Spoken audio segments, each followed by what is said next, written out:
Hello students, नमस्कार।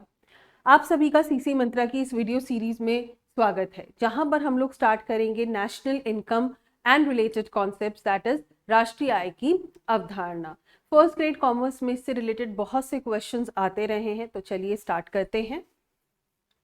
सबसे पहले हमें पता होना चाहिए कि राष्ट्रीय आय का अर्थ क्या है। क्या राष्ट्रीय आय और जीडीपी एक ही है या दो अलग अलग चीजें हैं? तो चलिए देखते हैं। राष्ट्रीय आय किसी भी अर्थव्यवस्था में वस्तुओं एवं सेवाओं के प्रवाह का माप है। सबसे पहले हम देखेंगे कि ये वस्तुओं और सेवाओं दोनों को लेता है, यानी कि नेशनल इनकम में केवल हम वस्तुओं को नहीं देखते हैं, बल्कि एक देश में जितनी भी वस्तुएं एवं सेवाएं उत्पादित की गई हैं, एक देश के नागरिकों के द्वारा जितनी भी वस्तुएं एवं सेवाएं उत्पादित की गई हैं, उसका प्रवाह का माप है। दूसरी चीज हम यहाँ से देखेंगे कि ये प्रवाह का माप है। प्रवाह का माप का अर्थ क्या है? हमारे पास कुछ कॉन्सेप्ट्स आते हैं, जिसमें हमारे पास सबसे पहला कॉन्सेप्ट आता है स्टॉक एवं प्रवाह का। क्या होता है स्टॉक? वो क्वांटिटी जिसे आप एक समय पर, एक निश्चित अवधि पर मापते हैं।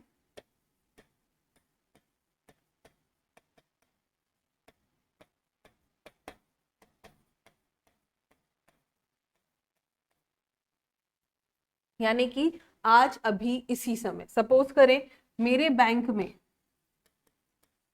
बैलेंस है ऑन 31 अगस्त 2021। सपोज करें हमारे बैंक में बैलेंस है 50,000 का। तो आज के समय में एक निश्चित समय पर आप इसे क्या कर रहे हैं? मापन कर रहे हैं इसका। तो ये आपके पास क्या होगा? स्टॉक होगा। तो एक ऐसा कॉन्सेप्ट जिसे आप एक निश्चित समय पर मापते हैं, उसे आप क्या कहेंगे? स्टॉक कहेंगे। दूसरी तरफ हमारे पास आता है प्रवाह। प्रवाह क्या होता है? प्रवाह का बेसिकली मीनिंग है जिसे आप एक समय अवधि के दौरान मापते हैं।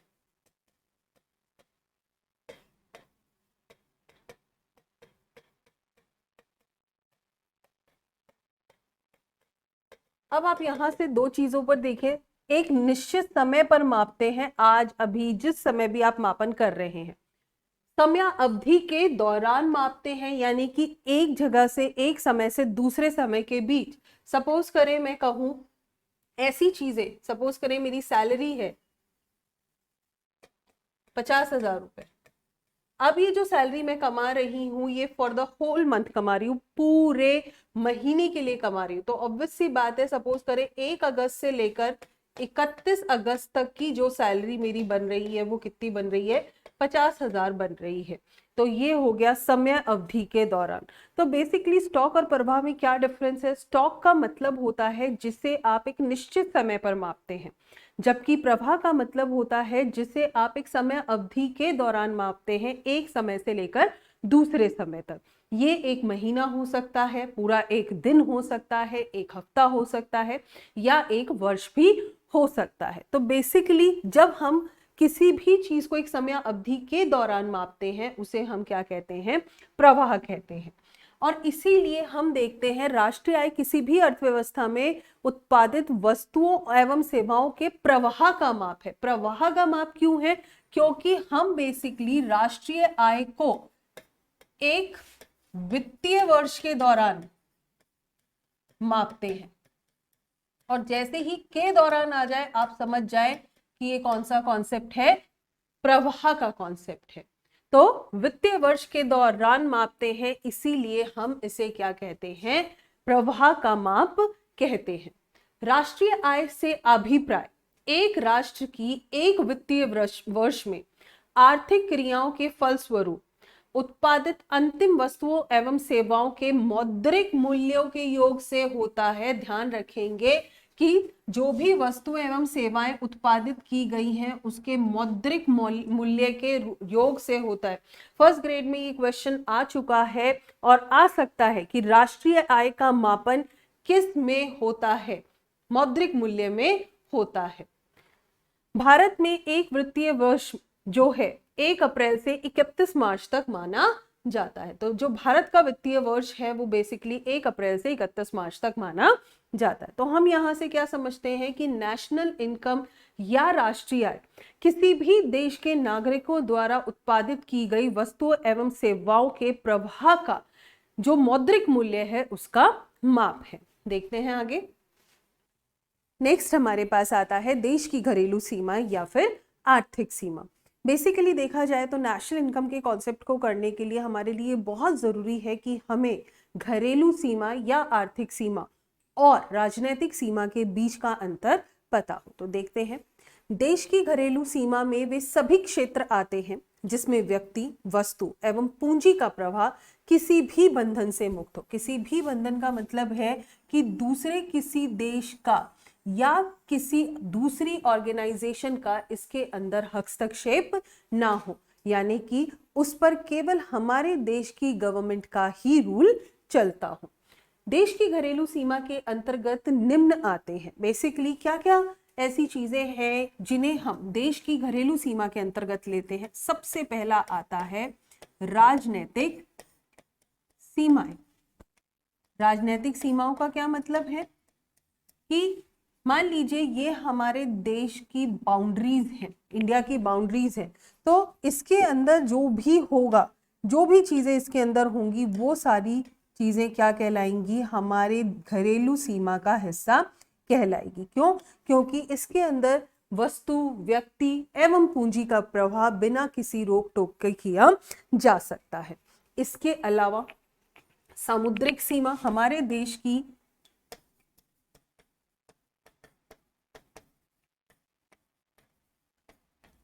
जिसे हम इंग्लिश में टेरिटोरियल वाटर्स भी कहते हैं। टेरिटोरियल वाटर्स का मतलब क्या है कि इंडिया के पास जो भी वाटर बॉडीज होंगी, जो भी पानी के स्रोत होंगे, इंडिया की बाउंड्री से बेशक भले बाहर हैं, लेकिन 12 नॉटिकल माइल्स तक, 12 नॉटिकल माइल्स तक इंडिया के जो अधिकार क्षेत्र में ये आता है, यानी कि इंडिया जो है 12 नॉटिकल माइल्स तक कोई भी एक्सट्रैक्शन एक्टिविटी कर सकता है। मछली निकालना है या फिर कोई मिनरल्स निकालना है, ये सारी चीजें 12 नॉटिकल माइल्स तक की जा सकती हैं। ये हमारे देश के अधिकार क्षेत्र में आते हैं, चाहे वो हमारे देश की राजनीतिक सीमा से बाहर है। तो क्योंकि वो हमारे अधिकार क्षेत्र में आते हैं, ध्यान रखेंगे हम कि घरेलू सीमा का संबंध अधिकार क्षेत्र से है, और क्योंकि ये हमारे अधिकार क्षेत्र में आते हैं इसीलिए ये भी हमारी घरेलू सीमा का ही हिस्सा है। इसके अलावा वायुमंडल, ना केवल जमीन, धरती, बल्कि इंडिया की टेरिटरी के ऊपर जो भी वायुमंडल का हिस्सा है वो भी हमारे देश की घरेलू सीमा के अंतर्गत ही आता है चाहे वो पॉलिटिकल बाउंड्री से ऊपर, लेकिन फिर भी वो हमारे देश की घरेलू सीमा के अंतर्गत आता है। सामुद्रिक सीमा है, टेरिटोरियल वाटर्स है, या हम इसे सीमा अंतर्गत जल क्षेत्र भी कह सकते हैं। कोई भी चीज इसमें से आपको मिल सकती है कि क्या ये शामिल होता है, तो यस, ये शामिल होता है। इसके अलावा जो भी हमारे देश के विदेशों में स्थित दूतावास है, विदेशों में स्थित दूतावास, सपोज कीजिए दूतावास क्या होते हैं वैसे, एम्बेसीज, जिसे हम नॉर्मली क्या कहते हैं, एम्बेसीज कहते हैं, जो बेसिकली किसी भी देश से हमारे देश के रिलेशनशिप्स को बनाने में बहुत ज़्यादा हेल्प करती है। और उसके अलावा जो हमारे लोग वहाँ पर रह रहे होते हैं, सपोज करो इंडिया के लोग जो चाइना में रह रहे हैं, तो जो इंडिया की एम्बेसी चाइना में है उन लोगों को हेल्प करती है। तो बेसिकली विदेशों में स्थित जो दूतावास है, चाहे हमारे इंडिया के दूतावास विदेशों में स्थित है, लेकिन उस पर जो भी रूल चलेगा वो किसका चलेगा, एडमिनिस्ट्रेशन चलेगी, वो किसकी है, इंडियन गवर्नमेंट की चलेगी। और इसी वजह से ये भी हमारी घरेलू सीमा के अंतर्गत आते हैं। यानी कि जितनी भी वस्तुओं एवं सेवाओं का उत्पादन विदेशों में स्थित दूतावासों के द्वारा किया गया होगा, वो सभी किसके अंतर्गत आएगा, हमारे देश की घरेलू सीमा के अंतर्गत आएगा। तो विदेशों में स्थित दूतावास जो है उन्हें हम क्या करते हैं, चाहे वो विदेशों में स्थित हैं लेकिन इसके बावजूद वो हमारी घरेलू सीमा का हिस्सा होंगे। इसके अलावा विदेशों में स्थित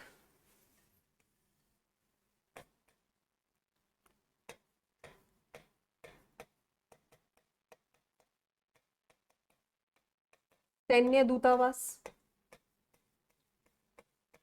जितने भी सैन्य अड्डे हैं, जितने भी सैनिक अड्डे हैं विदेशों में स्थित, वो भी हमारे देश की ही घरेलू सीमा के अंतर्गत आते हैं, क्योंकि ऑब्वियस सी बात है कि इंडियन आर्मी चाहे कहीं पर भी हो, उस पर अधिकार क्षेत्र किसका होगा, इंडियन गवर्नमेंट का ही होगा। और इसीलिए विदेशों में स्थित जितने भी सैन्य अड्डे हैं उन पर किसका अधिकार क्षेत्र होगा, हमारी गवर्नमेंट का होगा, और इसीलिए वो हमारी किसके अंदर आएंगे, घरेलू सीमा के अंदर आएंगे। इसके अलावा पानी के जहाज या हवाई जहाज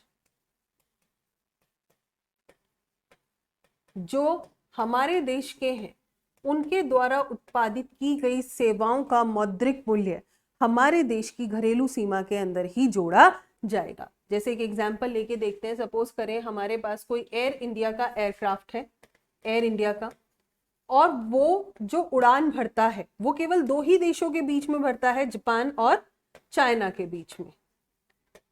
यानी कि उड़ान जो है सिर्फ जापान और चाइना के बीच में है, जापान से चाइना और चाइना से जापान। लेकिन क्योंकि वो इंडिया का एयरक्राफ्ट है, इंडिया का हवाई जहाज है, तो ऐसे केसेस में चाहे वो दो दूसरे देशों के बीच में अपनी उड़ान भर रहा है, लेकिन इसके बावजूद वो हमारे आधिकारिक क्षेत्र में आता है, और इसीलिए उसके द्वारा उत्पादित की गई सेवाओं का मौद्रिक मूल्य भी हमारी घरेलू सीमा के अंदर ही आएगा।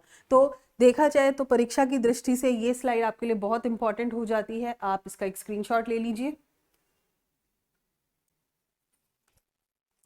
फिर हमारे पास आता है कि बेसिकली घरेलू उत्पाद क्या होता है। यहां से हम समझेंगे कि हमने जो घरेलू सीमा को पढ़ा है वो किस लिए पढ़ा है। देखें, किसी देश की घरेलू सीमा के अंतर्गत एक वित्तीय वर्ष में सभी इकाइयों द्वारा किसी भी देश की घरेलू सीमा के अंतर्गत, घरेलू सीमा का मतलब हुआ जितनी भी चीजें हमने पीछे की थी, के अंतर्गत एक वित्तीय वर्ष में सभी इकाइयों द्वारा, सभी इकाइयां क्या हुई, जितनी भी प्रोडक्शन यूनिट्स हैं, चाहे वो प्राइमरी सेक्टर है, चाहे वो सेकेंडरी सेक्टर है, प्राथमिक क्षेत्र है या द्वितीयक क्षेत्र है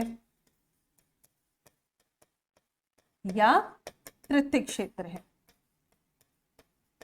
सभी इकाइयों द्वारा संपूर्ण अंतिम वस्तुओं के एवं सेवाओं के उत्पाद को घरेलू उत्पाद कहा जाता है। तो हमें यहाँ पर सबसे जरूरी जो बात ध्यान रखनी है कि किसी भी देश की घरेलू सीमा के अंतर्गत, यानी कि हम यहाँ पर ये नहीं देखते हैं कि उत्पादन किसने किया है, बल्कि ये देखते हैं कि उत्पादन कहाँ किया गया है, और वो उत्पादन कहाँ होना चाहिए, घरेलू सीमा के अंतर्गत ही होना चाहिए। जैसे सपोज करें कि ये इंडिया की बाउंड्रीज हैं और यहाँ पर कोई एमएनसी सेटअप है ये बाहर की कंपनी, लेकिन क्योंकि ये इंडिया की राजनीतिक बाउंड्रीज के अंदर अंदर है, इसीलिए इसके द्वारा उत्पादित की गई जो भी वस्तुएं होंगी उसका मौद्रिक मूल्य हमारे देश की डोमेस्टिक प्रोडक्ट होगा, घरेलू उत्पाद कहलाएगा। तो बेसिकली देखा जाए तो जो डोमेस्टिक प्रोडक्ट है या घरेलू उत्पाद है, वो कॉन्सेप्ट है कि कहाँ पर उत्पादन किया गया है, और वो उत्पादन कहाँ होना चाहिए, वो उत्पादन होना चाहिए घरेलू सीमा के अंतर्गत। ये फर्क नहीं पड़ता कि उस उत्पादन को किसने किया है। अब यहाँ पर एक चीज और देखेंगे कि हमने किया, राजनीतिक सीमाएं आती हैं, सामुद्रिक सीमाएं आती हैं, वायुमंडल आते हैं, इसके अलावा विदेशों में स्थित जो हमारे दूतावास है वो भी हमारी राजनीतिक सीमा के अंदर आते हैं। लेकिन सीधी सी बात है कि यदि इंडिया के अंदर कोई भी दूतावास होगा, सपोज करें इंडिया के अंदर है चाइना की एम्बेसी या पाकिस्तान की एम्बेसी, तो ये हमारे आधिकारिक क्षेत्र से बाहर होगी, क्योंकि इनका जो भी एडमिनिस्ट्रेशन होगा वो इनकी खुद की गवर्नमेंट का होगा। इसीलिए जब हम विदेशों में स्थित दूतावास, जो इंडिया के दूतावास है, उन्हें जब ऐड करते हैं, तो ऐसे केसेस में जो भी विदेशी दूतावास हमारे देश में हैं, हम उन्हें क्या कर देते हैं, हमारी घरेलू सीमा की जो घरेलू सीमा है उसके अंदर नहीं इंक्लूड करते। तो ध्यान रखेंगे कि जब भी हम घरेलू उत्पाद की बात करते हैं, घरेलू उत्पाद का मतलब है कि एक देश की घरेलू सीमा के अंतर्गत जितनी भी वस्तु एवं सेवाओं का उत्पादन किया गया है उसे हम क्या कहेंगे, घरेलू उत्पाद कहेंगे। और घरेलू उत्पाद हमेशा किससे रिलेटेड होता है, उत्पादन कहाँ किया गया है, उत्पादन कहाँ किया गया है, और वो उत्पादन कहाँ किया जाना चाहिए, देश की घरेलू सीमा के अंदर किया जाना चाहिए, चाहे उस उत्पादन को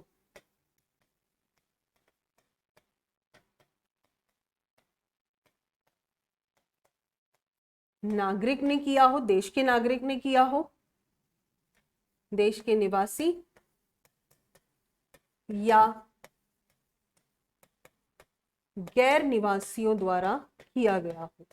यानी कि देश के निवासी भी हो सकते हैं, देश के गैर निवासी भी हो सकते हैं। बस हमें ये देखना है कि यदि वो उत्पाद इन सभी सीमाओं के अंदर अंदर किया गया है तो वो हमारे देश का घरेलू उत्पाद कहलाएगा।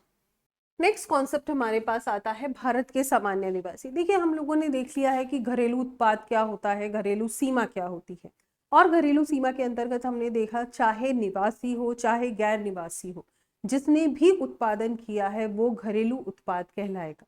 लेकिन अब हम बात करते हैं कि भारत के सामान्य निवासी हम किसे कहेंगे। बेसिकली किसी भी देश का सामान्य निवासी वह व्यक्ति होता है जो संबंधित देश में निवास करता है और जिसकी आर्थिक रुचि भी उसी देश में केंद्रित होती है। यानी कि वो उस देश में निवास कर रहा है और उसकी आर्थिक रुचि भी उसी देश में केंद्रित होती है। लेकिन कई बार ये जरूरी नहीं होता कि वो देश में ही निवास करे। देखेंगे हम, जैसे कुछ कूटनीतिज्ञ हैं या जितने भी विदेशों में हमारे इंडिया के रिप्रेजेंटेटिव हैं, चाहे रह रहे हैं लेकिन वो हमारे ही देश के निवासी कहलाएंगे। देखेंगे, सामान्य निवासी के अंतर्गत व्यक्तियों तथा संस्थाओं दोनों को ही सम्मिलित किया जाता है। व्यक्तियों और संस्थाओं दोनों को ही इसके अंतर्गत सम्मिलित किया जाएगा। यानी कि सुनने पर सामान्य निवासी किसी व्यक्ति के लिए लगता है, लेकिन ये व्यक्ति और संस्थाएं दोनों को सम्मिलित करता है। एक देश में स्थित विभिन्न अंतरराष्ट्रीय संगठन जैसे WHO, IMF, वर्ल्ड बैंक इत्यादि को उस देश का सामान्य निवासी नहीं माना जाता। क्यों नहीं माना जाता? क्योंकि ये जो संगठन है ये इंडिपेंडेंट है। किंतु इन संगठनों में काम करने वाले भारतीयों को भारत का सामान्य निवासी माना जाएगा। लेकिन जो भी भारतीय उसके अंदर काम कर रहे हैं वो भारत के ही सामान्य निवासी कहलाएंगे। फिर हमारे पास आता है विदेशी पदाधिकारी, कूटनीतिज्ञ, सशस्त्र सेना के सदस्यों को उस देश का सामान्य निवासी माना जाता है जिसके वे सामान्य निवासी होते हैं, ना कि उस देश का जिसमें वे काम करते हैं। यानी कि वही चीज मैंने आपको अभी बताई थी कि सामान्य निवासी जरूरी नहीं है कि उसी देश में, इंडिया में ही रह रहे हो, इंडिया से बाहर भी रह सकते हैं। कुछ कूटनीतिज्ञ, पदाधिकारी और सशस्त्र सेना के सदस्य भी बाहर रहते हैं, तो चाहे वो बाहर रह रहे हैं लेकिन उन्हें भारत का सामान्य निवासी माना जाएगा। भारत में स्थित विदेशी दूतावासों में काम करने वाले भारतीयों को भारतीय निवासी माना जाता है। हमने देखा था पिछले स्लाइड में कि भारत में स्थित जितने भी विदेशी दूतावास हैं वो हमारी घरेलू सीमा का हिस्सा नहीं है।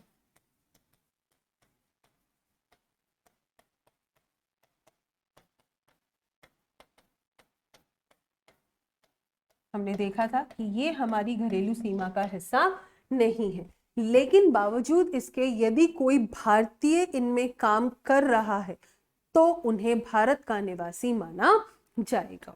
तो कुल मिला के जितने भी भारतीय, चाहे वो देश के अंदर काम कर रहे हैं, देश से बाहर काम कर रहे हैं, उन्हें भारत का सामान्य निवासी कहा जाएगा उस वित्तीय वर्ष के लिए। अब हम बात करेंगे कि राष्ट्रीय उत्पाद क्या होता है। राष्ट्रीय उत्पाद से अभिप्राय एक वर्ष, कौन सा वर्ष है ये? वित्तीय वर्ष। एक वित्तीय वर्ष के दौरान एक देश के निवासियों द्वारा उत्पादित की गई वस्तुओं एवं सेवाओं से है। यानी कि राष्ट्रीय उत्पाद में हम देख रहे हैं कि एक देश के निवासियों द्वारा उत्पादित की जानी चाहिए। अब यहां से हम डिफरेंस को समझेंगे। कि घरेलू उत्पाद के अंदर तो हम क्या देखते हैं, घरेलू उत्पाद के अंदर हम ये देखते हैं कि जो वस्तु एवं सेवाएं हैं वो घरेलू सीमा के अंदर उत्पादित की जानी चाहिए।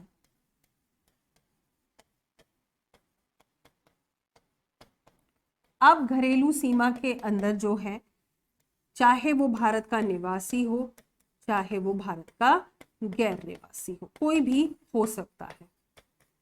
जबकि जब हम बात करते हैं राष्ट्रीय उत्पाद की, तो राष्ट्रीय उत्पाद एक वर्ष में एक देश के निवासियों द्वारा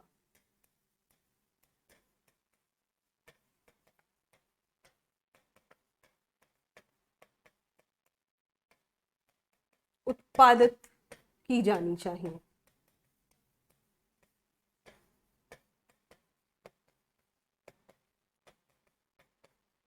और जो ये निवासी हैं, ये देश की घरेलू सीमा में भी रह सकते हैं, ये घरेलू सीमा का भी हिस्सा हो सकते हैं, और देश की घरेलू सीमा के बाहर भी हो सकते हैं, पर ये क्या होने चाहिए, देश के निवासी होने चाहिए। तो कुल मिलाकर देखा जाए, यदि मैं सिंपल शब्दों में कहूं तो सीधी सी बात है कि जब हम घरेलू उत्पाद को देखते हैं तो देखते हैं कि प्रोडक्शन कहाँ किया गया है, कहाँ, और कहाँ का मतलब है कि कहाँ किया जाना चाहिए, घरेलू सीमा के अंदर। राष्ट्रीय उत्पाद में हम देखते हैं कि प्रोडक्शन किसने किया है, किसके द्वारा किया गया है, और वो कौन होना चाहिए, एक देश का निवासी होना चाहिए। उससे कोई फर्क नहीं पड़ता कि वो घरेलू सीमा के अंदर रह रहा है या घरेलू सीमा से बाहर रह रहा है। तो ये बात हमें अच्छे से ध्यान रखनी है, तभी हम राष्ट्रीय उत्पाद और डोमेस्टिक उत्पाद से रिलेटेड जो क्वेश्चन है उन्हें कर पाएंगे। अब हमारे पास नेक्स्ट जो कॉन्सेप्ट आता है, बहुत इंपॉर्टेंट है, विदेशों से प्राप्त निवल आय, जिसे हम net factor income from abroad भी कहते हैं। देखिए, विदेशों से प्राप्त निवल आय, net factor income from abroad, जिसे हम शॉर्ट में NFIA भी कहते हैं, आय भारतीय नागरिकों द्वारा विदेशों से अर्जित आय व विदेशी नागरिकों द्वारा भारत में अर्जित आय का अंतर है। इसका मतलब क्या है कि यदि हम कहें कि NFIA क्या है, तो ये है विदेशों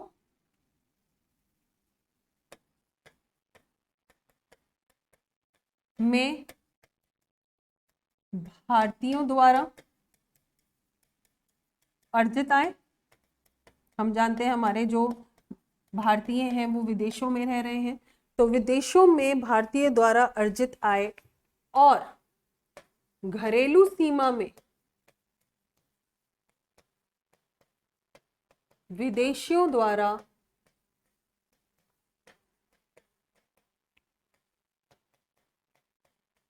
अर्जित आय का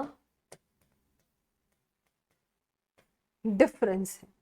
तो NFIE क्या है, विदेशों से प्राप्त निवल आय क्या है, विदेशों में भारतीय द्वारा अर्जित आय माइनस घरेलू सीमा में विदेशियों द्वारा अर्जित आय, विदेशी नागरिकों द्वारा भारत में अर्जित की गई आय का अंतर है। राष्ट्रीय आय की अवधारणा में विदेशों से प्राप्त आय, निवल आय जो है वो काफी महत्वपूर्ण है। क्यों, वो हम नेक्स्ट स्लाइड में करते हैं। देखें, हमने अभी अभी किया, यदि थोड़ा सा वापस रिवाइज करें तो घरेलू सीमा में हम ले रहे हैं किसे, निवासी एवं गैर निवासी, दोनों को ले रहे हैं। और ये जो भी सेवा या वस्तु का उत्पादन कर रहे हैं उसे हम क्या कह रहे हैं, उसे हम कह रहे हैं घरेलू उत्पाद। जो भी वस्तु एवं सेवा का उत्पादन इनके द्वारा किया जा रहा है उसे हम कह रहे हैं घरेलू उत्पाद। जबकि हम जब बात करते हैं राष्ट्रीय उत्पाद की,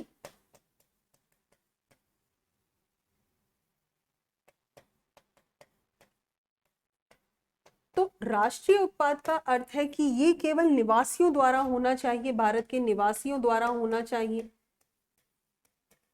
चाहे वो निवासी कहाँ रह रहे हैं, घरेलू सीमा में रह रहे हैं या घरेलू सीमा के बाहर रह रहे हैं।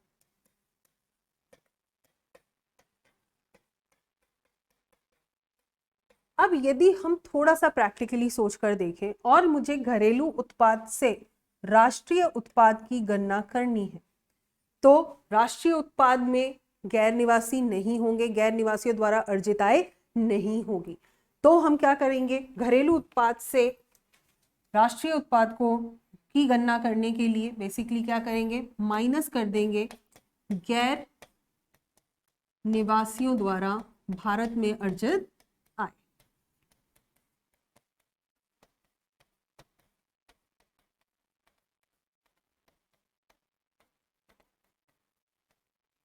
तो कुल मिला के निवासियों द्वारा भारत में अर्जित आय राष्ट्रीय उत्पाद में आ गई है। लेकिन सिर्फ हमारे पास निवासियों द्वारा जो भारत की घरेलू सीमा के अंतर्गत निवासी रह रहे हैं वही आय तो है नहीं, इसके अलावा घरेलू सीमा के बाहर जो निवासी रह रहे हैं उनकी भी आय लेनी है। अभी तक तो जैसे ही मैंने घरेलू उत्पाद में से गैर निवासियों द्वारा भारत में अर्जित आय को माइनस किया तो मेरे पास बच गई घरेलू सीमा में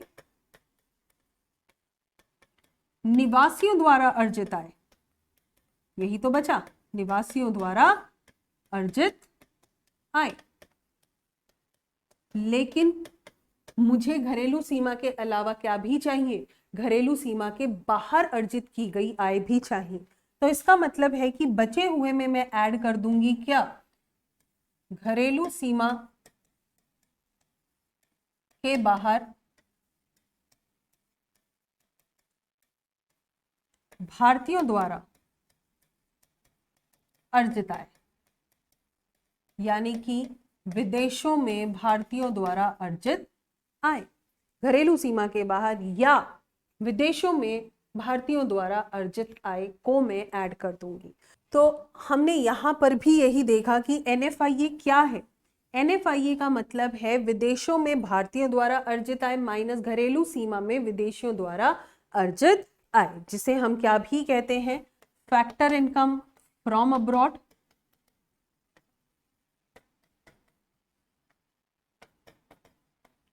minus factor income to abroad का जो डिफरेंस है उसे हम क्या कहते हैं, NFIA कहते हैं। और NFIA बहुत ज्यादा इंपॉर्टेंट है घरेलू सीमा और राष्ट्रीय घरेलू उत्पाद और राष्ट्रीय उत्पाद के बीच में। क्यों? क्योंकि यदि मुझे अब यहां से मैं प्रैक्टिकली देखूं तो मैं क्या कर रही हूं, घरेलू सीमा के बाहर भारतीयों द्वारा अर्जित आय को प्लस कर रही हूँ, गैर निवासियों की माइनस कर रही हूँ, और इस टर्म को हमने पीछे किया है NFIA। तो कहीं ना कहीं घरेलू उत्पाद या घरेलू आय से राष्ट्रीय आय की गणना करने के लिए मैं क्या कर रही हूं, NFIA को प्लस कर रही हूं। तो ये हमारे पास एक बहुत इंपॉर्टेंट कॉन्सेप्ट बन जाता है कि घरेलू उत्पाद से जो राष्ट्रीय उत्पाद है उसकी गणना करने के लिए हम क्या करते हैं, उसकी गणना करने के लिए हम NFIA को ऐड कर देते हैं। ये हमारे पास आ गया बहुत इंपॉर्टेंट कॉन्सेप्ट जो आगे तक आपके काम आएगा। घरेलू उत्पाद से राष्ट्रीय उत्पाद की गणना करने के लिए हम NFIA को ऐड कर देते हैं। क्यों ऐड कर देते हैं, मैंने आपको बता दिया कि घरेलू उत्पाद में हम बेसिकली निवासियों और गैर निवासियों द्वारा अर्जित आय को लेते हैं, लेकिन जब हम बात करते हैं राष्ट्रीय उत्पाद की तो राष्ट्रीय उत्पाद में हम केवल निवासियों द्वारा अर्जित आय को लेते हैं, चाहे वो घरेलू सीमा के अंदर है चाहे वो घरेलू सीमा के बाहर है। घरेलू उत्पाद में से यदि मैं गैर निवासियों द्वारा भारत में अर्जित आय को माइनस कर देती हूँ तो मेरे पास घरेलू सीमा में अर्जित भारतीयों द्वारा आय बचती है। तो घरेलू सीमा की आय तो हमारे पास आ गई, लेकिन जो घरेलू सीमा से बाहर की आय है उसे प्लस करना है तो वो मैंने कर दी प्लस। कुल मिला के ये जो डिफरेंस है ये है NFIA। तो इसीलिए घरेलू उत्पाद से राष्ट्रीय उत्पाद की गणना करने के लिए हम NFIA को प्लस करते हैं। आप इसका एक स्क्रीनशॉट ले लीजिए, बहुत इंपॉर्टेंट स्लाइड है। फिर हमारे पास नेक्स्ट आता है कि अंतिम वस्तुएं एवं मध्यवर्ती वस्तुएं क्या होती हैं। अंतिम वस्तुओं के अंतर्गत वे सभी वस्तुएं आती हैं जिन्हें उपभोक्ता या गृहस्थ अंतिम उपभोग के प्रयोग में लेता है, जैसे bread, milk, books by students. तो ये सब क्या है, अंतिम उपभोग में यदि प्रयोग में लिया जा रहा है तो उसे हम क्या कहेंगे, अंतिम वस्तुएं कहेंगे। लेकिन इसके अलावा अंतिम वस्तुएं वे सभी वस्तुएं भी होती हैं जिन्हें उत्पादक इकाइयां निवेश के लिए खरीदती हैं। यानी कि यदि किसी प्रोड्यूसर ने मशीन खरीदी, बिल्डिंग खरीदी, तो ये सब हमारे लिए क्या हो जाएगी, फाइनल गुड्स हो जाएंगी। तो हम ध्यान रखेंगे फाइनल गुड्स या अंतिम वस्तुएं वे वस्तुएं होती हैं जिन्हें या तो उपभोग के लिए खरीदा जाता है या फिर निवेश के लिए एक वित्तीय वर्ष में खरीदा जाता है, उसे हम क्या कहते हैं, अंतिम वस्तुएं कहते हैं, या उपभोग के लिए या फिर निवेश के लिए।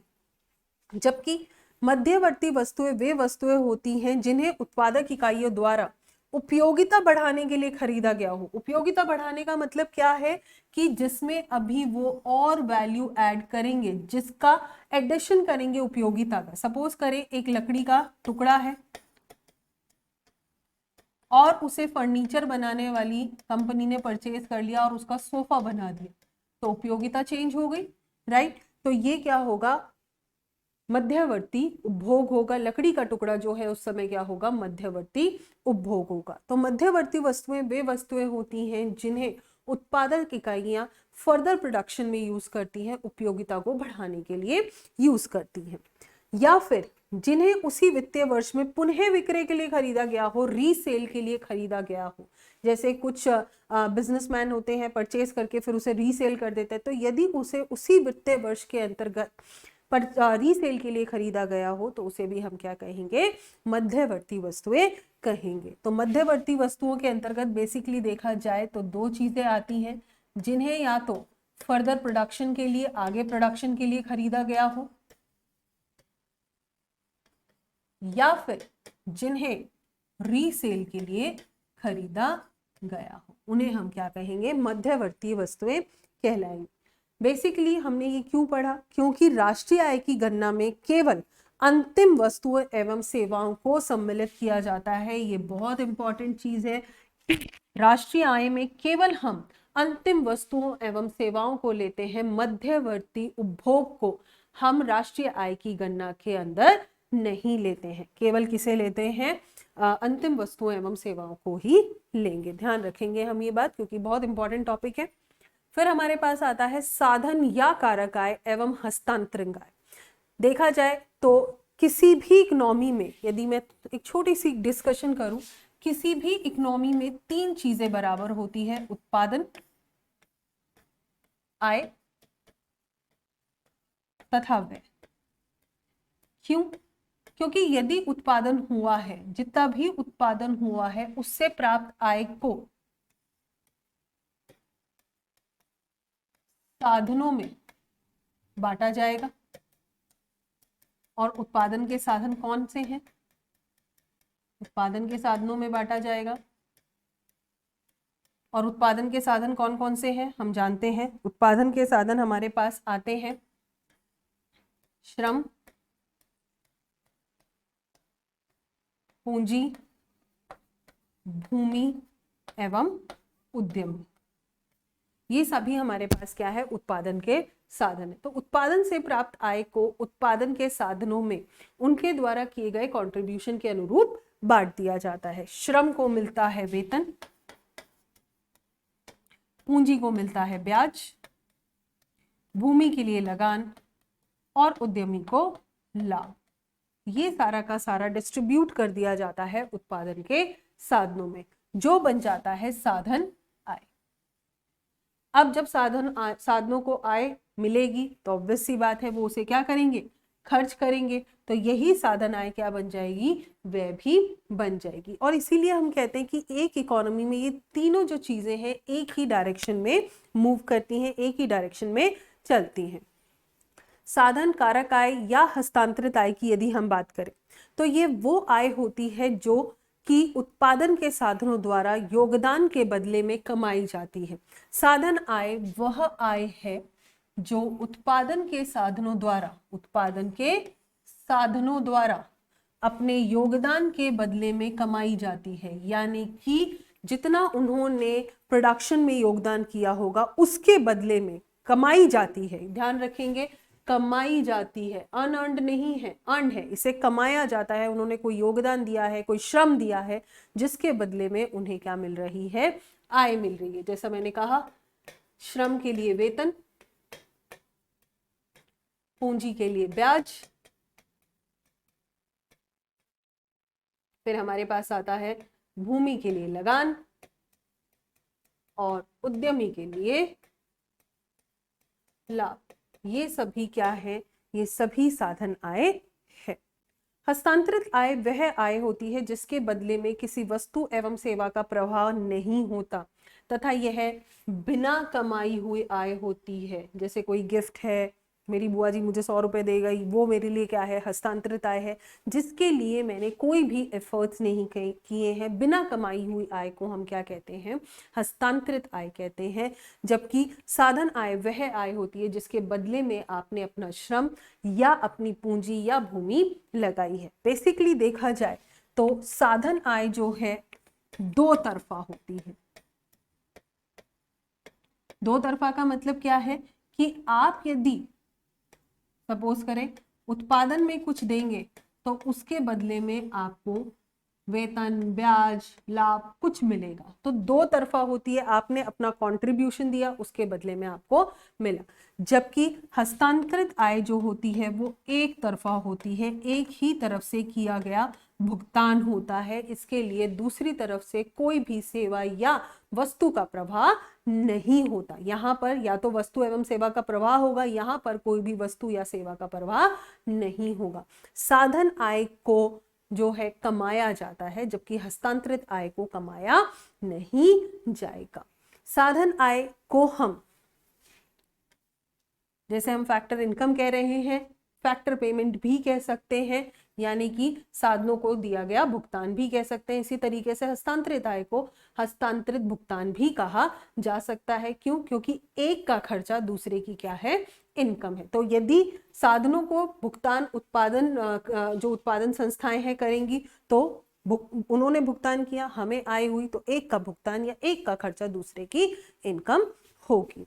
तो बेसिकली हम इसे क्यों पढ़ रहे हैं? क्योंकि जब भी हम नेशनल इनकम की गणना करते हैं हम केवल साधन आय को ही कंसिडर करते हैं। किसे कंसिडर करते हैं? केवल साधन आय को ही कंसिडर किया जाता है। नेशनल इनकम की गणना में हस्तांतरित आय को कंसिडर नहीं किया जाता। तो अब तक हमने दो चीजें की।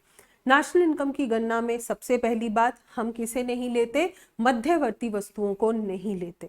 इसी तरीके से नेशनल इनकम की गणना में हम हस्तांतरित आय को नहीं लेते, केवल साधन आय को ही लेते हैं।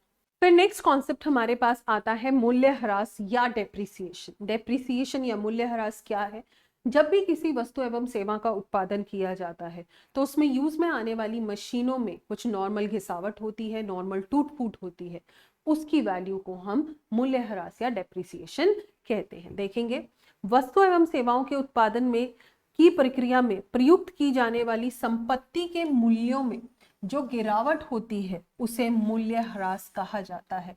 यानी कि सपोज करें साल के शुरुआत में जो मशीन थी 1 लाख की थी, अब क्योंकि पूरे साल के दौरान इसे यूज किया जाता रहा और इस पर लग गया 1000 का मूल्यह्रास, तो साल के अंत तक आते आते जो मशीन है वो कितने की रह जाएगी हमारे पास? केवल 99,000 की रह जाएगी। क्यों? क्योंकि पूरे साल में उसमें 1000 रुपए की घिसावट हुई है। इस घिसावट को हम क्या कहते हैं? डेप्रिसिएशन कहते हैं। परीक्षा उपयोगी क्वेश्चन है, मूल्यह्रास के अन्य क्या नाम है? बहुत बार पूछा भी जा चुका है कि मूल्यह्रास को हम किन नामों से जानते हैं। तो बेसिकली इसके 3 नाम हमारे पास आते हैं। ये है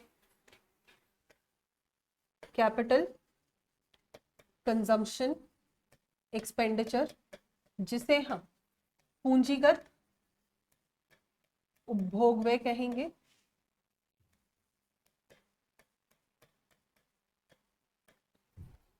सेकेंड हमारे पास आता है रिप्लेसमेंट कॉस्ट, जिसे हम प्रतिस्थापन लागत कहेंगे। और फिर हमारे पास आता है कंजम्पशन ऑफ फिक्स्ड कैपिटल, अचल संपत्ति का उपभोग।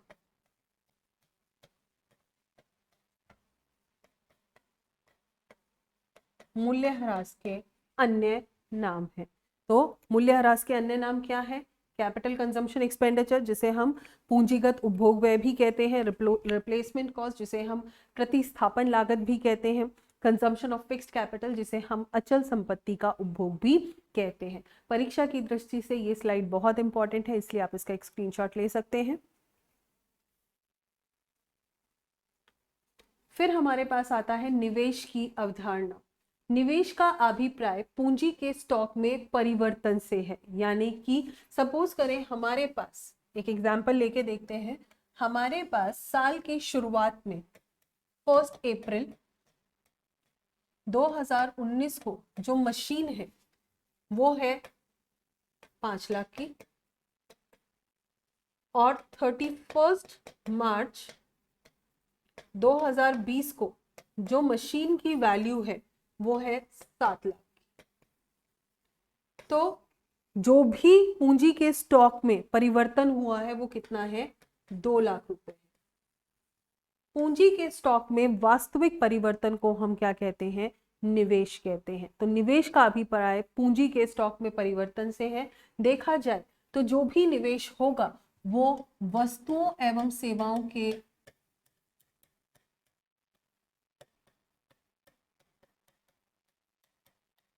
उत्पादन को बढ़ाता है, क्योंकि निवेश होगा तो उत्पादन बढ़ेगा। तो ये वस्तुओं एवं सेवाओं के उत्पादन को बढ़ाने में मदद करता है। निवेश का अर्थ है जब किसी भी ऐसी पूंजी के स्टॉक में परिवर्तन किया जाए जिससे वस्तु एवं सेवाओं के उत्पादन में बढ़ोतरी हो, उसे हम क्या कहेंगे? निवेश कहेंगे। निवेश के कॉन्सेप्ट में हमारे पास 2 तरीके के निवेश आते हैं, जिसे हम सकल निवेश या कहते हैं ग्रॉस इन्वेस्टमेंट। दूसरी तरफ निवल या शुद्ध निवेश, जिसे हम कहते हैं नेट इन्वेस्टमेंट। ग्रॉस इन्वेस्टमेंट का मतलब होता है कि एक साल के अंदर जितना भी टोटल इन्वेस्टमेंट किया गया है। सपोज करें जो ये 2 लाख की मशीन थी, ये हमारे पास टोटल इन्वेस्टमेंट है। तो सकल निवेश क्या होगा? मशीन या जितनी भी कैपिटल है, हम इसे ऐसे ले सकते हैं, capital at the end of financial year minus capital at the beginning of financial year. यानी कि फाइनेंशियल ईयर के एंड में जो भी कैपिटल है और फाइनेंशियल ईयर के बिगिनिंग में जो कैपिटल थी उसका जो डिफरेंस है वो क्या कहलाएगा? ग्रॉस कैपिटल कहलाएगा। तो कुल मिला के जो ये 2 लाख रुपए है ग्रॉस इन्वेस्टमेंट कहलाएगा। तो ये जो 2 लाख रुपए है ये क्या है? ग्रॉस इन्वेस्टमेंट है। लेकिन सपोज करें कि ये जो 2 लाख की मशीन परचेज की गई थी, इसे परचेज किया गया था 1 सितंबर 2020 में। हम कॉमर्स के स्टूडेंट हैं, हम बहुत अच्छे से जानते हैं कि जब भी कोई मशीन खरीदी जाती है तो उसका डेप्रिसिएशन उसी समय से, इंस्टॉलेशन के समय से ही काउंट होना शुरू हो जाता है, चाहे उस मशीन को साल के किसी भी महीने में किसी भी हिस्से में खरीदा गया हो। अब क्योंकि ये मशीन जो है 1 सितंबर को खरीदी गई थी, तो सितंबर से लेकर मार्च तक इस पर डेप्रिसिएशन लगेगा। कितने मंथ्स का लगेगा? सितंबर, अक्टूबर, नवंबर, दिसंबर, जनवरी, फरवरी, मार्च। दैट मीन्स 8 महीनों का डेप्रिसिएशन इस पर लगेगा, क्योंकि ये मशीन 8 महीने यूज की गई है। सपोज करें कि कंपनी की जो डेप्रिसिएशन है वो 10% कंपनी डेप्रिसिएशन देती है, तो net investment is equal to gross investment minus depreciation. Net investment का मतलब है ग्रॉस इन्वेस्टमेंट से जब हम डेप्रिसिएशन या मूल्यह्रास को लेस कर देते हैं तो वो हमारे पास क्या आ जाती है, नेट इन्वेस्टमेंट हो जाती है। तो ऐसे केस में यहां पर नेट इन्वेस्टमेंट कितनी होगी, 2 लाख माइनस डेप्रिसिएशन 20,000, तो net investment will result in to 1,80,000, 1,80,000 की नेट इन्वेस्टमेंट होगी। तो अब यहां से हमें एक और इंपॉर्टेंट कॉन्सेप्ट पर फोकस करना है। हमने क्या किया, हमारे पास ग्रॉस इन्वेस्टमेंट था और हमने निकाला नेट इन्वेस्टमेंट। ग्रॉस से नेट को कैलकुलेट करने के लिए मैंने डेप्रिसिएशन की वैल्यू को माइनस कर दिया, तो इस तरीके से मेरे पास आ गया नेट।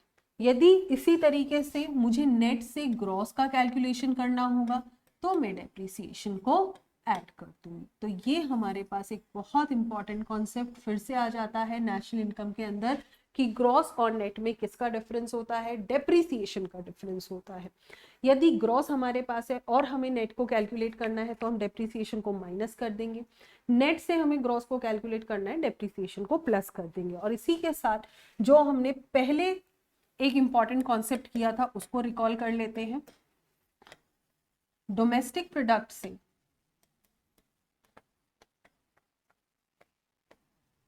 नेशनल इनकम को या नेशनल प्रोडक्ट को कैलकुलेट करना है तो हम net factor income from abroad को प्लस करते हैं। इसी तरीके से यदि मुझे नेशनल प्रोडक्ट से डोमेस्टिक प्रोडक्ट को निकालना होगा तो मैं NFIA को कर दूंगी माइनस। ये भी हमारे पास एक बहुत इंपॉर्टेंट कॉन्सेप्ट है नेशनल इनकम से रिलेटेड। दो बहुत इंपॉर्टेंट कॉन्सेप्ट हम कर चुके हैं, एक और बाकी है जिसके बाद हम बाकी कॉन्सेप्ट को आसानी से समझ सकेंगे। देखिए, शुद्ध अप्रत्यक्ष कर या नेट इनडायरेक्ट टैक्सेस। शुद्ध अप्रत्यक्ष कर क्या होते हैं, शुद्ध अप्रत्यक्ष कर जो है डिफरेंस है इनडायरेक्ट टैक्सेस और सब्सिडीज, अनुदान का। इनडायरेक्ट टैक्सेस वो टैक्सेस होते हैं जिनका कराघात और करापात दो अलग अलग व्यक्तियों पर होता है, जैसे कि सेल्स टैक्स है, आजकल बहुत कॉमन है GST, जिसे पहले तो कोई और भरता है लेकिन अंतिम रूप पर किसी और के ऊपर उसका बर्डन आता है। सब्सिडीज जो भी अनुदान है, जो आर्थिक सहायताएं हैं जो प्रोड्यूसर्स को मिलती है उन्हें हम क्या कहते हैं, सब्सिडीज कहते हैं। इनडायरेक्ट टैक्सेस जो हैं, यदि मैं थोड़ा सा डिफरेंस लूं तो ये वस्तु की कीमत को बढ़ा देते हैं।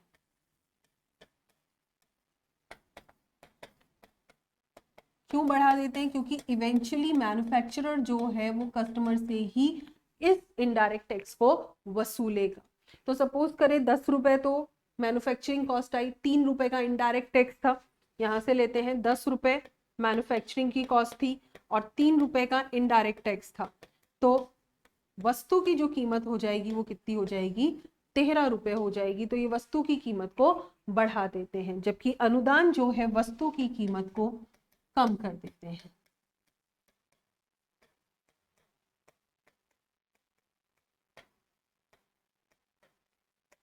यदि यहीं पर सरकार सब्सिडी दे दे तो ऑब्वियस सी बात है कि वस्तु की कीमत क्या हो जाएगी, कम हो जाएगी। देखते हैं इसे एक एग्जाम्पल के थ्रू।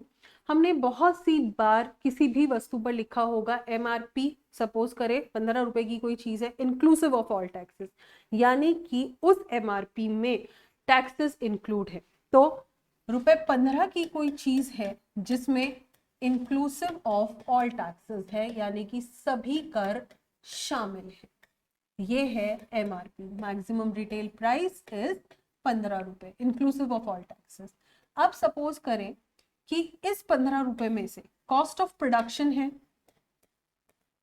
यानी कि बनाने की लागत है 10 रुपए, जबकि टैक्सेस हैं कितने, 5 रुपए। तो ये हमारे पास पहला केस आ जाता है, जहां पर पहला केस है कि सारा का सारा क्या है,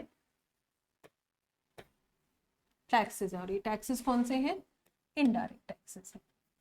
अब मैं आपको दूसरा केस समझाती हूँ, सेकेंड केस।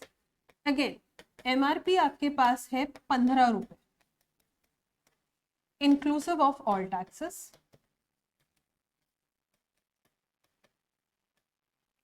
राइट। अब इसमें से कॉस्ट ऑफ प्रोडक्शन या जिसे हम फैक्टर कॉस्ट भी कहेंगे, कॉस्ट ऑफ प्रोडक्शन जो है, फिलहाल कॉस्ट ऑफ प्रोडक्शन ले रहे हैं, बनाने की जो लागत आ रही है वो आ रही है 10 रुपए। अगेन टैक्सेस जो है गवर्नमेंट के, इनडायरेक्ट टैक्सेस की रेट है 8 रुपए, और गवर्नमेंट जो सब्सिडी दे रही है वो है 3 रुपए की। तो हम देखेंगे कि इनडायरेक्ट टैक्सेस को तो प्लस कर दिया जाता है, लेकिन सीधी सी बात है कि जो सब्सिडी है वो हमारे पास हो जाएगी माइनस। तो हमें पता है इनडायरेक्ट टैक्सेस माइनस सब्सिडीज, क्यों? क्योंकि सब्सिडीज वो अनुदान है जो कि गवर्नमेंट किसको दे रही है? प्रोड्यूसर्स को दे रही है। इससे मार्केट वैल्यू जो है कम हो जाएगी। ऐसे देखा जाए तो 10 + 8 मार्केट वैल्यू हो जाएगी 18 रुपए, राइट? यहाँ पर मार्केट वैल्यू कितनी हो जाएगी? 18 रुपए हो जाएगी। लेकिन जैसे ही सब्सिडी मिल जाती है 3 रुपए की, तो क्योंकि सब्सिडी मिल गई है -3, तो अब हमारे पास जो वैल्यू हो जाएगी वो कितनी हो जाएगी? 15 रुपए की हो जाएगी। तो बेसिकली हम इस तरीके से इसे देखेंगे कि जो भी कमोडिटी है, यदि उसमें इनडायरेक्ट टैक्सेस ऐड होते हैं तो वैल्यू बढ़ जाती है, 10 + 8 18 हो गए। लेकिन यदि सब्सिडीज मिल जाती है तो उसकी वैल्यू कम हो जाती है। इनडायरेक्ट टैक्सेस माइनस सब्सिडीज को हम क्या कहते हैं? नेट इनडायरेक्ट टैक्सेस कहते हैं। तो यदि मैं लिख दूं कि कॉस्ट ऑफ प्रोडक्शन में हम नेट इनडायरेक्ट टैक्सेस, अप्रत्यक्ष कर को प्लस कर देते हैं, तो हमारे पास क्या आ जाती है? एमआरपी आ जाती है, मार्केट प्राइस आ जाती है। यहां से एक बहुत इंपॉर्टेंट कॉन्सेप्ट है जिसे आप समझेंगे, चाहे आप इसे एक बार वापस देख लेंगे। किसी भी वस्तु की जो एमआरपी है 15 रुपए है, हमारे पास पहला केस है जहां पे गवर्नमेंट कोई अनुदान नहीं दे रही है। कॉस्ट ऑफ प्रोडक्शन 10 रुपए है, इनडायरेक्ट टैक्सेस 5 रुपए है, तो 15 रुपए भरे जाने हैं किसके द्वारा? उपभोक्ता के द्वारा।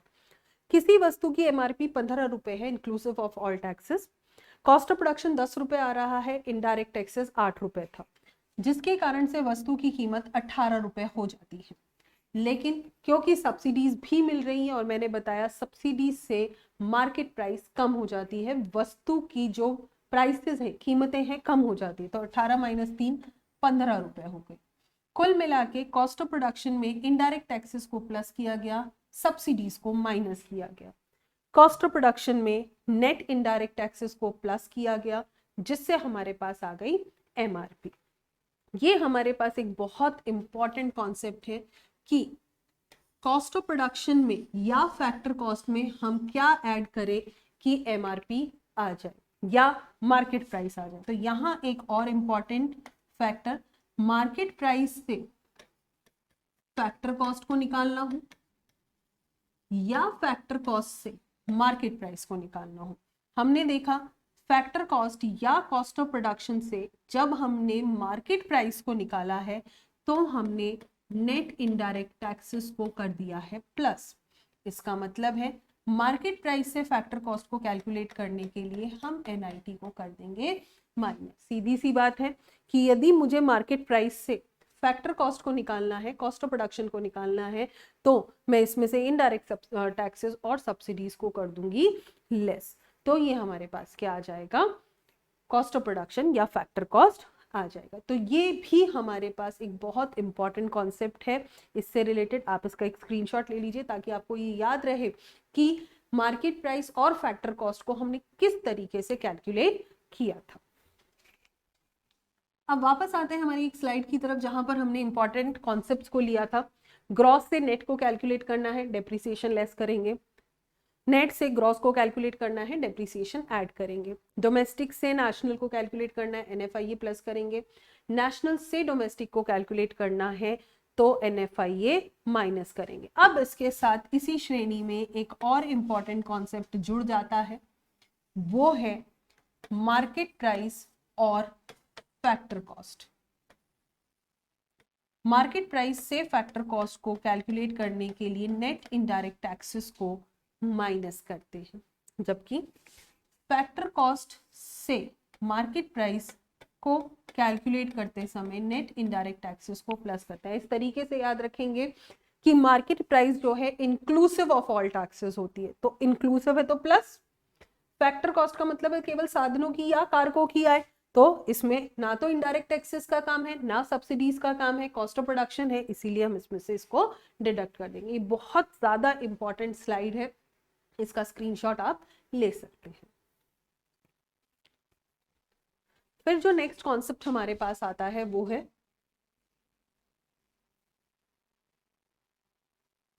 राष्ट्रीय आय से संबंधित विभिन्न अवधारणाएं।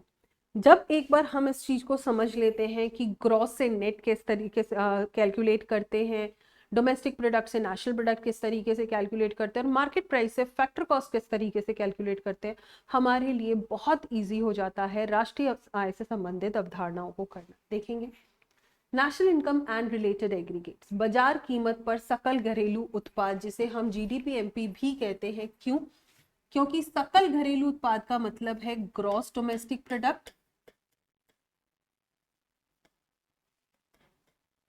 और बाजार कीमत पर है तो एट मार्केट प्राइस।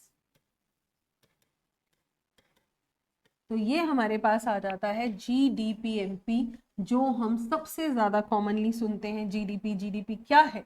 तो अब देखेंगे कि जीडीपी बेसिकली क्या है। किसी देश की घरेलू सीमा के अंतर्गत, ध्यान रखें यहाँ वर्ड आ रहा है डोमेस्टिक प्रोडक्ट, तो हमको यहीं से ही समझ जाना चाहिए कि जब डोमेस्टिक प्रोडक्ट की बात आ रही है तो ये किसके अंतर्गत होगी? घरेलू सीमा के अंतर्गत होगी। घरेलू सीमा में वो सभी क्षेत्र आते हैं जिस पर उस देश का अधिकार हो, आधिकारिक क्षेत्र में आते हो। किसी देश की घरेलू सीमा के अंतर्गत एक वित्तीय वर्ष में सभी निवासी और गैर निवासी, क्योंकि हम यहाँ पर घरेलू उत्पाद के केस में हम देखते हैं निवासी और गैर निवासी दोनों हो सकते हैं, पर मेन चीज हमारे पास क्या होनी चाहिए? घरेलू सीमा होनी चाहिए। इकाइयों द्वारा संपूर्ण अंतिम वस्तु एवं सेवाओं का बाजार मूल्य ही, बाजार मूल्य यानी कि मार्केट प्राइस ही बाजार कीमत पर सकल घरेलू उत्पाद है। तो बेसिकली यहां से हमने तीन चीजों को फोकस किया। बाजार कीमत पर सकल घरेलू उत्पाद क्या है? घरेलू सीमा के अंतर्गत, पहली बात, किसी भी देश की घरेलू सीमा के अंतर्गत जिन भी अंतिम वस्तुओं एवं सेवाओं का उत्पादन, चाहे वो निवासियों ने किया हो चाहे वो गैर निवासियों ने किया हो, उसका अंतिम मूल्य ही क्या होगा? बाजार कीमत पर सकल घरेलू उत्पाद होगा। और ये ध्यान रखेंगे जीडीपी-एमपी जो है सबसे बेसिक एग्रीगेट है नेशनल इनकम का, सबसे बेसिक अवधारणा है राष्ट्रीय आय की।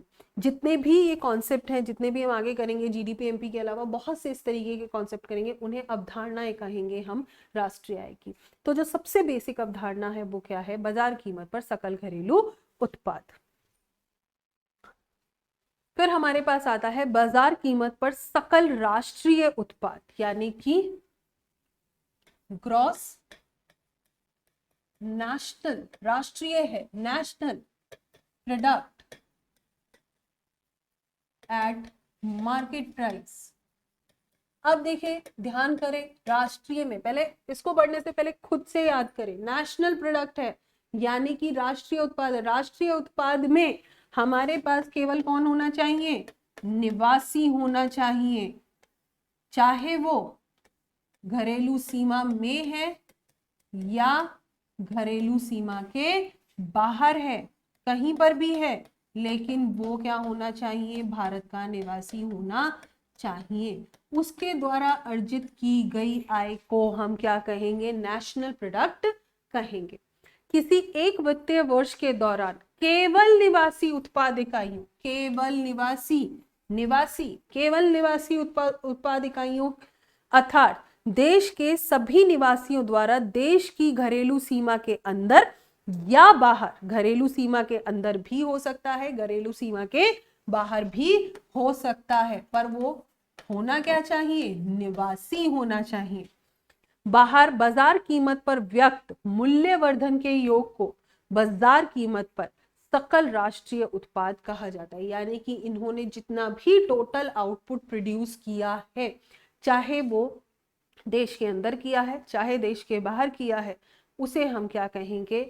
सकल राष्ट्रीय उत्पाद कहेंगे बाजार कीमतों पर। तो इसका मतलब ये है कि सपोज करो हमें दिया हुआ है GDP-MP और हमें GDP-MP से गणना करनी है किसकी, GNP-MP की, थोड़ा छोटा कर देते हैं इसे, GNP-MP की गणना करनी है GDP-MP से। तो डोमेस्टिक, अब आप देखेंगे ग्रॉस तो अपने पास है, डोमेस्टिक प्रोडक्ट से नेशनल प्रोडक्ट को कैलकुलेट करने के लिए मैं क्या करूंगी, NFIA को ऐड कर दूंगी। 3 इंपॉर्टेंट कॉन्सेप्ट्स हमें याद रखने हैं, बहुत ज्यादा जरूरी है। एक बार चाहे तो रिकॉल हम कर सकते हैं यहाँ पर क्या क्या कॉन्सेप्ट से, कि डोमेस्टिक प्रोडक्ट से नेशनल प्रोडक्ट प्लस NFIA, इसी तरीके से नेशनल प्रोडक्ट से डोमेस्टिक प्रोडक्ट माइनस NFIA, फिर हमारे पास था ग्रॉस से national net minus depreciation, net से gross plus depreciation, market price से factor cost minus NIT, factor cost से मार्केट प्राइस प्लस NIT। तो जब हमें डोमेस्टिक प्रोडक्ट, बाकी तो सारी चीजें हमारे पास सेम है, हमारे पास सकल जो है GDP में G ग्रॉस सेम है, ग्रॉस सेम, ग्रॉस ये सेम है हमारे पास, मार्केट प्राइस हमारे पास सेम है, सिर्फ हमें डोमेस्टिक प्रोडक्ट से नेशनल प्रोडक्ट की गणना करनी है तो हमें NFIA को ऐड करना होगा। स्टूडेंट्स हम यहाँ से एक बात को ध्यान रखेंगे कि यहाँ पर हमें अवधारणाओं के फॉर्मूलाज को याद नहीं करना है, एग्रीगेट्स के फॉर्मूलाज को याद नहीं करना है, बल्कि उसके बेसिक्स को याद करना है, और वो बेसिक है ये 3। यदि आपको ये 3 चीजें याद रहती हैं तो क्वेश्चन चाहे किसी भी तरीके से आए, किसी को भी किसी से भी कैलकुलेट करना है आप आसानी से कर सकते हैं। और कॉमर्स पोस्ट ग्रेड में ये क्वेश्चन आ चुके हैं जहां पर आपको एक एग्रीगेट दिया होता है और आपको दूसरे एग्रीगेट को कैलकुलेट करना होता है, ऑप्शंस आपके पास दिए होते हैं कि किसे ऐड करेंगे या सब्ट्रैक्ट करेंगे, and that way you have to attempt the question. और वो केवल तब हो सकता है जब आपको ये तीनों चीजें अच्छे से याद हो। फिर नेक्स्ट हमारे पास आता है बाजार कीमत पर शुद्ध घरेलू उत्पाद, net domestic product at market price. NDP-MP शुद्ध घरेलू उत्पाद है तो नेट डोमेस्टिक प्रोडक्ट बाजार कीमत पर है तो एट मार्केट प्राइस, बाजार कीमत पर शुद्ध घरेलू उत्पाद। मैंने जैसा आपको बताया था कि जो सबसे बेसिक एग्रीगेट हमारे पास नेशनल इनकम में आता है वो आता है GDP-MP, जिसके थ्रू हम बाकी एग्रीगेट्स को कैलकुलेट कर सकते हैं। और यदि आपको कोई और एग्रीगेट, कोई और अवधारणा दी हुई है तो उसे भी आप कैलकुलेट कर सकते हैं। हमें ध्यान रखना है कि जो हमें कैलकुलेट करना है, ये मैंने लगा दिया इक्वल्स टू का साइन, जो मुझे कैलकुलेट करना है मैं उसे रखूंगी इक्वल्स टू के बाई साइड में, यानी कि लेफ्ट साइड में। और जिसके थ्रू करना है, सपोज करें मुझे GDP-MP के थ्रू करना है, उसे मैंने रख लिया किस साइड में, राइट साइड में, दाई साइड में। अब हम देखते हैं कि बेसिकली हमारे पास क्या क्या है। हमारे पास डोमेस्टिक प्रोडक्ट ऑलरेडी है, मार्केट प्राइस भी ऑलरेडी है, केवल हमें ग्रॉस से नेट को कैलकुलेट करना है। याद करेंगे ग्रॉस से नेट को कैलकुलेट करने के लिए हम क्या करते हैं, हम करते हैं माइनस डेप्रीसिएशन। फॉर्मूला याद नहीं करना है, मैं बार बार आपको ये बात कह रही हूं कि फॉर्मूला हमें याद नहीं करना है, हमें ध्यान करना है कि ग्रॉस और नेट में किसका डिफरेंस है, फैक्टर कॉस्ट और मार्केट प्राइस में किसका डिफरेंस है, और डोमेस्टिक प्रोडक्ट और नेशनल प्रोडक्ट में किसका डिफरेंस है। तो ये हमारे पास फॉर्मूला हो जाता है। यदि मुझे सपोज करें GNP-MP से निकालना हो, इसी को हमने एक एग्रीगेट और कर लिया है, वो है GNP-MP। तो सपोज करो मुझे NDP-MP को GNP-MP से कैलकुलेट करना हो, तो सबसे पहले हम देखेंगे कि हमारे पास है क्या, हमारे पास मार्केट प्राइस ऑलरेडी है तो इसे तो हमें टच ही नहीं करना है। ग्रॉस से नेट को कैलकुलेट करने के लिए हम करेंगे डेप्रीसिएशन को माइनस, जबकि नेशनल प्रोडक्ट से डोमेस्टिक प्रोडक्ट, नेशनल प्रोडक्ट से डोमेस्टिक प्रोडक्ट को कैलकुलेट करने के लिए हम करेंगे NFIA को माइनस। इसीलिए मैं स्टूडेंट्स कह रही हूँ कि ये स्लाइड हमारे लिए सबसे ज़्यादा इंपॉर्टेंट है, जो वाला साइड है हमारे लिए बहुत ज़्यादा इंपॉर्टेंट है, जब तक हमें ये तीनों एडजस्टमेंट्स नहीं आएंगे हम इस तरीके के क्वेश्चंस को अटेम्प्ट नहीं कर सकते। ये जरूरी नहीं है कि हमें फॉर्मूला आता हो, जरूरी ये है कि हमें एडजस्टमेंट्स आते हो। फिर नेक्स्ट हमारे पास आता है बाजार कीमत पर शुद्ध राष्ट्रीय उत्पाद। शुद्ध राष्ट्रीय उत्पाद है तो ये हमारे पास हो गया नेट नेशनल प्रोडक्ट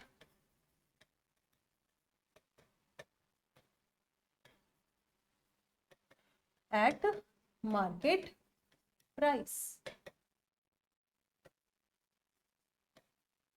अब फिर से हम कहते हैं कि हमारा जो सबसे बेसिक एग्रीगेट है वो जीडीपी एमपी और मुझे निकालना है एनएनपी एमपी किसके थ्रू, जीडीपी एमपी के थ्रू। ग्रॉस से नेट जो अपने पास है उसे तो टच ही नहीं करना है। ग्रॉस से नेट कैलकुलेट करने के लिए मैं करूंगी डेप्रिसिएशन को माइनस।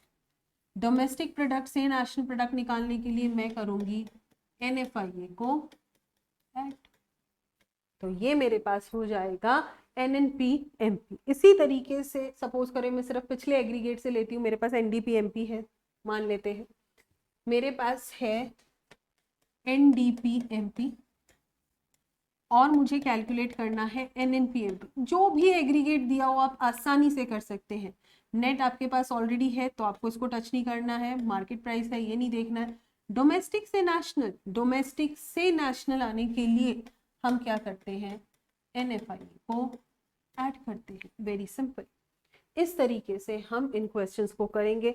ध्यान रखेंगे स्टूडेंट्स कि हमें एक ही चीज को ध्यान रखना है कि हमें ये सारी जो एडजस्टमेंट्स हैं ये आती हैं। फिर हमारे पास नेक्स्ट आता है साधन कीमत पर शुद्ध घरेलू उत्पाद या घरेलू आय भी जिसे हम कहते हैं। शुद्ध घरेलू उत्पाद है, नेट डोमेस्टिक प्रोडक्ट है, साधन कीमत पे है, एट फैक्टर कॉस्ट है, इसे हम डोमेस्टिक इनकम भी कहते हैं इसे। तो साधन कीमत पर शुद्ध घरेलू उत्पाद, सपोज करें अगेन मेरे पास बेसिक एग्रीगेट दिया हुआ है जीडीपी एमपी और मुझे निकालना है एनडीपी एफसी। तो डोमेस्टिक मेरे पास ऑलरेडी है तो इसे मुझे टच करना ही नहीं है। ग्रॉस से नेट को कैलकुलेट करने के लिए हम क्या करते हैं, रिकॉल करेंगे माइंड में, डेप्रिसिएशन को लेस करते हैं। मार्केट प्राइस से फैक्टर कॉस्ट निकालने के लिए हम एनआईटी को माइनस करते हैं। मार्केट प्राइस में इंक्लूडेड होती है जबकि फैक्टर कॉस्ट में इनडायरेक्ट टैक्सेस और सब्सिडीज इंक्लूड नहीं होते। कॉस्ट ऑफ प्रोडक्शन है उसे निकालने के लिए हम एनआईटी को माइनस कर देंगे। और भी कोई एग्रीगेट ले सकते हैं, जैसे पिछले वाला ले लेते हैं, हमारे पास है एनएनपी एमपी। मुझे एनएनपी एमपी से एनडीपीएफसी को कैलकुलेट करना है।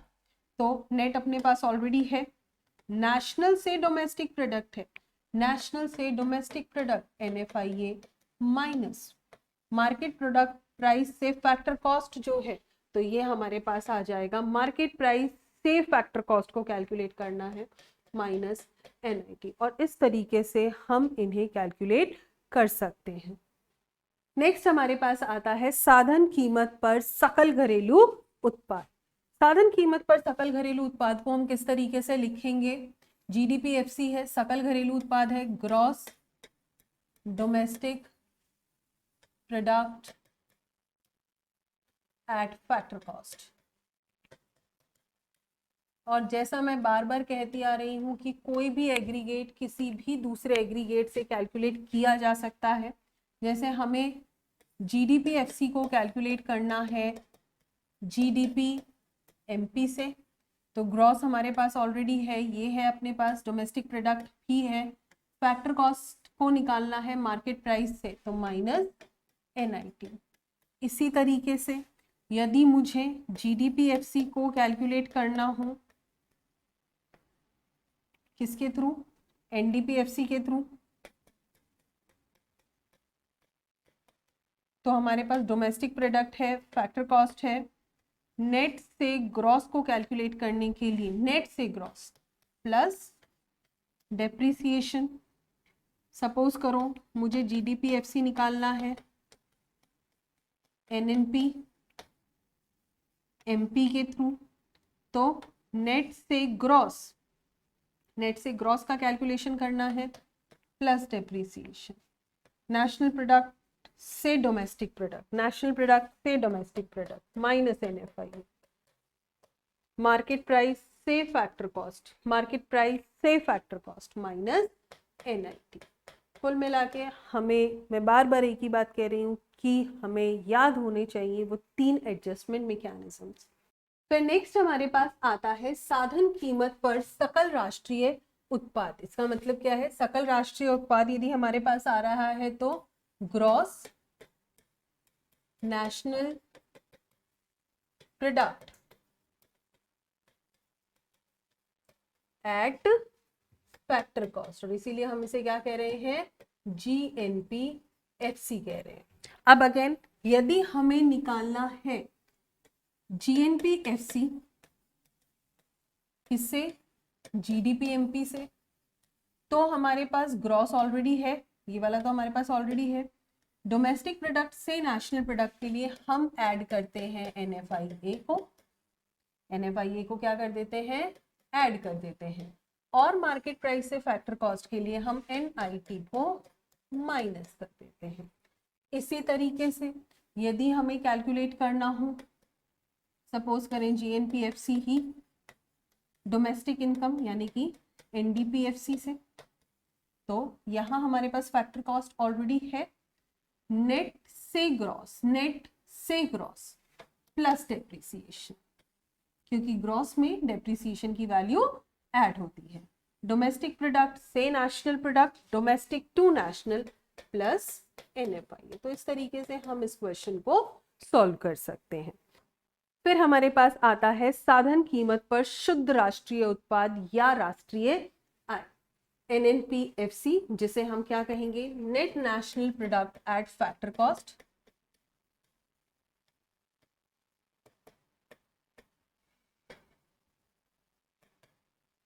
और ये क्वेश्चन भी आ सकता है कि राष्ट्रीय आय को रिप्रेजेंट करने वाला एग्रीगेट कौन सा है? वो है NNPFC, net national product at factor cost. तो ध्यान रखेंगे net national product at factor cost या नेशनल इनकम एक ही है।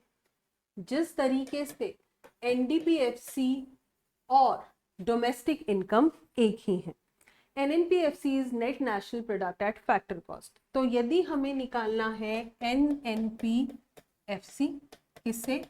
GDPMP से। सबसे पहले बेसिक से निकालते हैं, ग्रॉस से नेट माइनस डेप्रिसिएशन, डोमेस्टिक से नेशनल प्लस NFIA, और मार्केट प्राइस से फैक्टर कॉस्ट माइनस NIT। इसी तरीके से सपोज करें, बहुत रैंडमली मैं ले रही हूं कि मुझे GNPMP से निकालना है NNPFC, तो मेरे पास नेशनल प्रोडक्ट तो ऑलरेडी है, जो हमारे पास ऑलरेडी है उसको नहीं लेना है। ग्रॉस से net minus depreciation, market price से फैक्टर कॉस्ट माइनस NIT। इसी तरीके से यदि मुझे डोमेस्टिक इनकम से नेशनल इनकम निकालनी है, NNPFC कैलकुलेट करना है डोमेस्टिक इनकम यानी कि NDPFC से, तो नेट हमारे पास है, फैक्टर कॉस्ट हमारे पास है, डोमेस्टिक से नेशनल प्रोडक्ट को निकालने के लिए हम करते हैं NFIA को ऐड।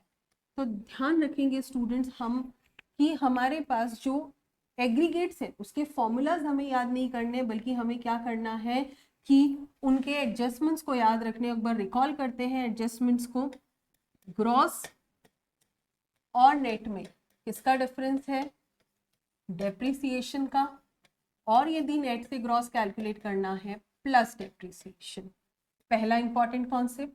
दूसरा इंपॉर्टेंट कॉन्सेप्ट है नेशनल प्रोडक्ट और जो आपके पास डोमेस्टिक प्रोडक्ट आता है, डोमेस्टिक प्रोडक्ट और नेशनल प्रोडक्ट।